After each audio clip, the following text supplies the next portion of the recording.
हरे कृष्णा। सुखमय संडे सत्संग में सभी का हार्दिक अभिनंदन है। श्री गुरुदेव श्री कृष्ण को याद करते हुए शुरू करते हैं आज का सत्संग। एक संत हुए नामदेव। वे प्रभु के भजन में, विट्ठल के भजन में लीन रहते। लेकिन जो फकीर होते हैं, जो संत होते हैं, वे तो अपनी मस्ती में मस्त रहते हैं। बोलते हैं ना कि मस्त रहो मस्ती में, आग लगे बस्ती में। उनकी तरफ से कुछ भी होता रहे, उन्हें कोई फर्क नहीं पड़ता। वे सिर्फ प्रभु की बंदगी करते हैं, विरक्त होकर बंदगी करते, निष्काम भक्ति करते।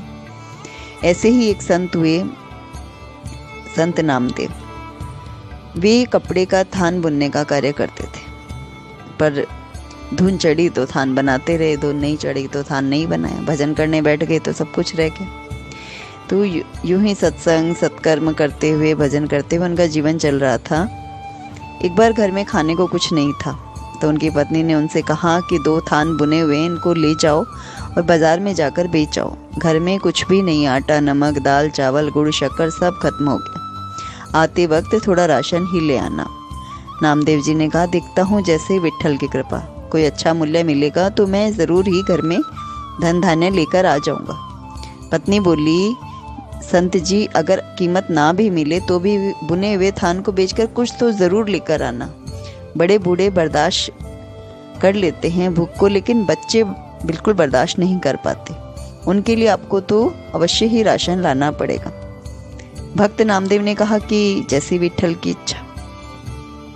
जो ही बाजार में गए, किसी ने उनको आवाज़ लगाई कि थान तो बहुत अच्छा है, तेरा परिवार बसता रहे।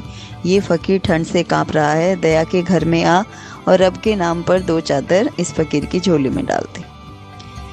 भक्त नामदेव ने कहा कि 2 चादर में कितना कपड़ा लगेगा। फकीर ने जितना कपड़ा मांगा, इत्तेफाक से भक्त नामदेव के थान में कुल उतना ही कपड़ा था, और भक्त नामदेव ने पूरा थान उस फकीर को दान कर दिया। दान करने के बाद जब भक्त नामदेव घर लौटने लगे तो उनके सामने परिजनों के भूखे चेहरे नजर आने लगे। पत्नी की कही हुई बात याद आई कि घर में खाने की सब सामग्री खत्म है, दाम कम भी मिले तो भी इसे बेचकर बच्चों के लिए कुछ लेके आना। अब दाम तो क्या, थान भी दान में जा चुका था। भक्त नामदेव एकांत में पीपल की छांव में बैठ गए और जैसे मेरे विट्ठल की इच्छा, जब सारी सृष्टि की सार पूर्ति वो खुद करता है, तो अब मेरे परिवार की सार भी वो खुद ही करेगा, क्योंकि भक्त की लाश तो भगवान के हाथ में होती है। भक्त नामदेव हरि विट्ठल के भजन में लीन हो गए। अब भगवान कहाँ रुकने वाले थे। भक्त नामदेव के सारे परिवार की जिम्मेदारी उनके ऊपर आ गई थी, क्योंकि नामदेव ने कहा कि जैसा विट्ठल चाहे वैसा ही होगा। अब भगवान तो भक्त की लाश तो जाने नहीं दे सकते। तो भगवान ने भक्त नामदेव की झोपड़ी का दरवाज़ा खटखटाया। नामदेव की पत्नी ने पूछा, कौन हो? तो उन्होंने कहा कि नामदेव का घर यही है ना। तो अंदर से आवाज़ आई कि हाँ यही है, आपको क्या चाहिए? भगवान सोचने लगे कि धन्य है नामदेव जी का परिवार, घर में कुछ भी नहीं है, फिर भी हृदय में देने की भावना है। भगवान बोले, दरवाज़ा खोलो। नामदेव की पत्नी ने कहा, आप हो कौन? तो भगवान ने कहा, सेवक की क्या पहचान होती है भक्तानी? जैसे नामदेव जी विट्ठल के सेवक है, मैं नामदेव का सेवक हूँ। ये राशन का सामान रखवा लो। पत्नी ने दरवाज़ा पूरा खोल दिया। फिर इतना राशन घर में उतरना शुरू हुआ कि सामान रखने की जगह न बची। इतना सामान देख कर नामदेव जी की पत्नी सरप्राइज हो गई, आश्चर्यचकित रह गई। वो सोचती है मन में कि इतना सामान नामदेव ने भेजा। भगवान ने कहा, हाँ, आज नामदेव का थान सच्ची सरकार ने खरीदा है। नामदेव का सामर्थ्य था, उसने भुगता दिया, और अब जो मेरा सरकार का सामर्थ्य है वह मैं चुकता कर रहा हूँ। जगह और बताओ। सब कुछ जानने वाले भगत जी के घर में शाम ढलने लगी, रात का अंधेरा होने लगा, पर नामदेव की पत्नी सामान रखाते रखाते थक चुकी थी, लेकिन सरकार की सरकारी में कसर नहीं आ रही थी। भगवान सामान रखाते जा रहे थे। बच्चे भी घर की अमीरी को देखकर खुश हो रहे थे। बोरों में से शक्कर निकाल कर खाते, कभी गुड़ कभी मेवा। खाते खाते इधर उधर बैठ जाते और सामान को निहारे जा रहे थे।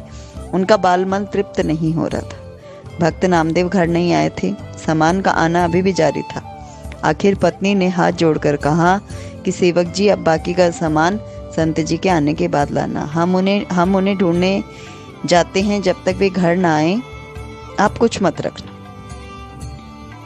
भगवान बोले वो तो गांव के बाहर पीपल के पेड़ के नीचे बैठकर विट्ठल सरकार का स्मरण कर रहे हैं। अब परिवार वाले नामदेव जी के पास गए।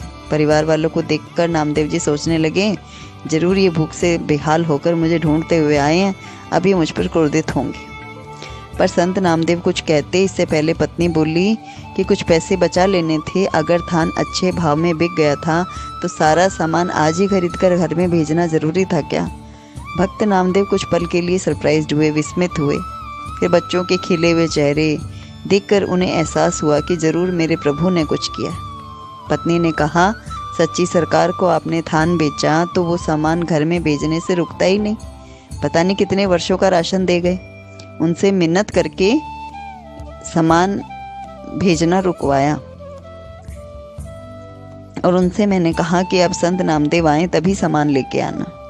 तो संत नामदेव हंसने लगे और बोले, वो सरकार तो ऐसी ही है, जब देना शुरू करती है तो सब लेने वाले थक जाते, उसकी बख्शीश कभी खत्म नहीं होती, वह सच्ची सरकार की तरह सदैव कायम रहती। अतः जब झोली ही फैलानी है तो सांवरिया सरकार के आगे ही फैलाएं, क्योंकि जब भी हम कामना भी लेके जाते हैं तो प्रभु उसको पूरा कर देते हैं। अन्यथा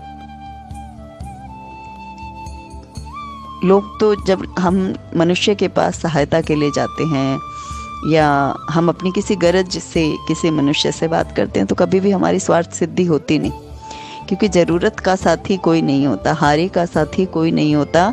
जब आपको हेल्प चाहिए होता है, कोई कमी होती है, कोई रिक्तता होती है, कोई अभाव होता है, तो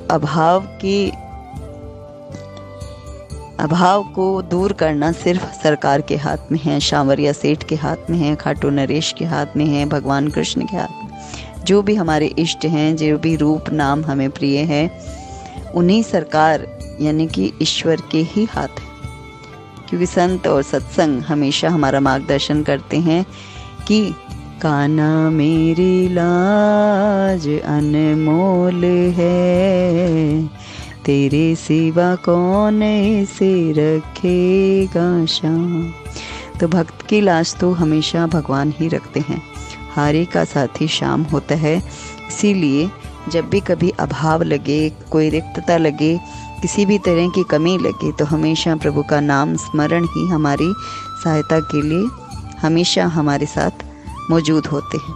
और इसका अनुभव हमें सत्संग से होता है, इसका अनुभव हमारे नाम जप से होता है, क्योंकि प्रभु नाम के द्वारा ही हमारे हृदय में प्रकट होते हैं और उनके प्रकट होने से हमारे भीतर जो भावों के पुष्प खिलते हैं या जो हमारे सद्भाव हमारे भीतर प्रकट होते हैं, उन्हीं से हम प्रभु के स्वभाव को समझ पाते हैं या उनके रूप को समझ पाते हैं या उनकी प्राकट्य को समझ पाते हैं।